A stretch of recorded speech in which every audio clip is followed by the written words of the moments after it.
Shalom, perkenalkan nama saya Chelsea Sarlota Monelli, biasa dipanggil Chelsea. Saya kelas 1010, mata pelajaran Pendidikan Agama Kristen. Saya berasal dari sekolah SMA Negeri 2 Sumbawa Besar.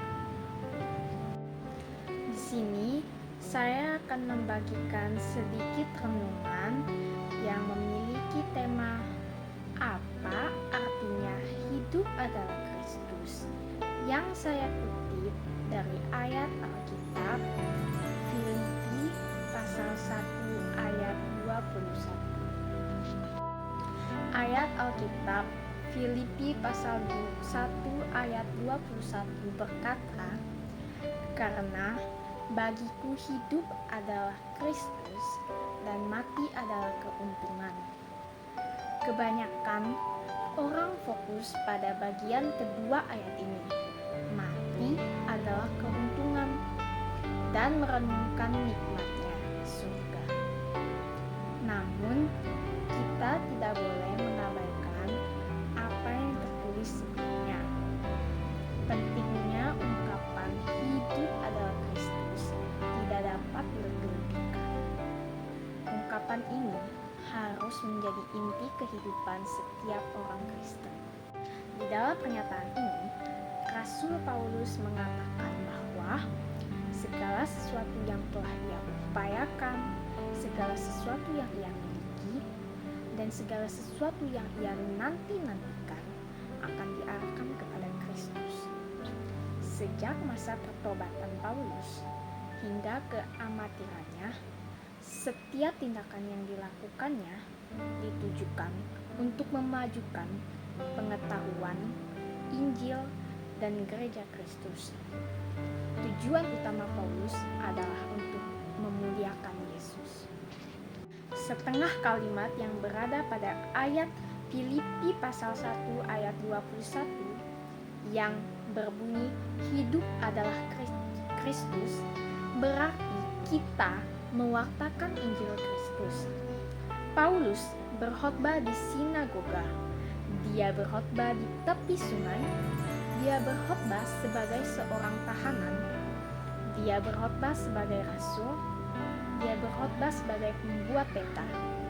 Pesannya tetap Yesus Kristus dan Dia yang disalibkan, yang terambil pada ayat 1 Korintus 2 ayat 2. Dia membawakan pesan pengorbanan Kristus kepada raja, tentara, negarawan, imam dan filsuf, orang Yahudi dan bukan Yahudi, pria dan wanita. Dia akan berkhotbah kepada siapa saja yang mau mendengarkan. Yang kedua, hidup adalah Kristus berarti kita meniru teladan Kristus. Segala sesuatu yang Yesus lakukan dan katakan, itulah yang ingin dilakukan dan dikatakan Paulus. Gereja mendapatkan manfaat dari teladan kesalehannya yang berbunyi, "Jadilah pengikutku sama seperti aku juga menjadi pengikut Kristus." 1 Korintus pasal 11 ayat yang ke-1. Apa yang akan Yesus lakukan, itulah yang ingin kita lakukan.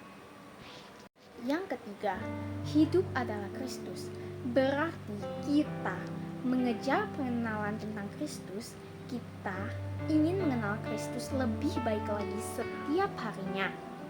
Bukan hanya sekumpulan fakta tentang Kristus, tetapi pribadi Kristus itu sendiri.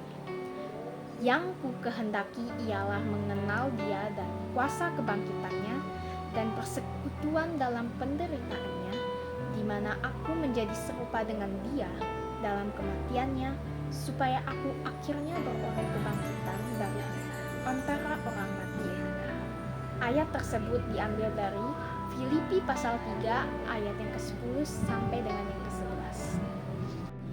Hidup adalah Kristus. Yang keempat, hidup adalah Kristus berarti kita rela melepaskan apapun yang menghalangi kita untuk memiliki Kristus.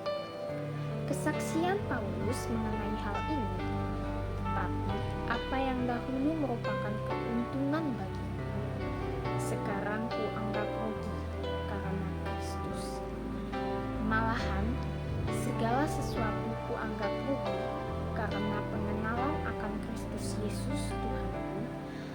mulia daripada semuanya. Oleh karena dialah aku telah melepaskan semuanya itu dan menganggapnya sampah, supaya aku memperoleh Kristus dan berada di dalam Dia. Ayat tersebut diambil dari Filipi pasal 3 ayat yang ke-7 sampai yang ke-9. Kita berpegang teguh pada janji Tuhan kami dalam Markus 10 ayat 29 hingga yang ke-30, bahwa pengorbanan kita untuk Yesus akan dibayar 100 kali lipat.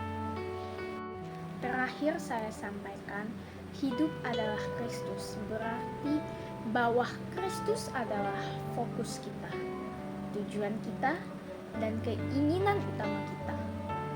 Kristus adalah titik pusat pikiran, hati, tubuh, dan jiwa kita.